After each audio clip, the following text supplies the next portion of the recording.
அப்படின்னா அதற்கான ஒரு சில வழிமுறைகள் இருக்கு. அதை பின்பற்றும் பொழுது அதற்கு இந்த விதிமுறைகளுக்கு உட்பட்ட விஷயங்களை நம்ம பேச முடியும். இறந்தவர்கள் 1 வருடத்திற்குள்ள இருந்தாங்கன்னா கண்டிப்பா பேச முடியும்.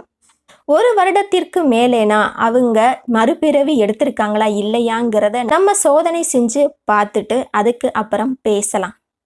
இறந்தவங்களோட பேசுறதுக்கு நிறைய வழிமுறைகள் இருக்கு. ஒய்ஜா போர்டு அப்படின்ற ஒரு வழிமுறையை நம்ம எல்லாருமே கேள்விப்பட்டிருப்போம். ஒய்ஜா போர்டு இருக்கு.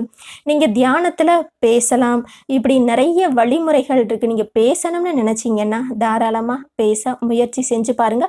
ஒரு சிறந்த வழிகாட்டியின் துணையோடு நீங்க முயற்சி செஞ்சு பாருங்க. முயற்சி செஞ்சீங்கன்னா கண்டிப்பா நீங்க இறந்தவங்களோடையும் பேச முடியும். உங்களுக்கு இறந்தவங்களோட பேசுறதுல ஏதாவது உங்களுக்கு சந்தேகங்கள் இருந்தா அதை தெரியப்படுத்துங்க. எனக்கு தெரிந்த விளக்கங்களை நான் உங்களுக்கு சொல்றேன். நம சிவாய.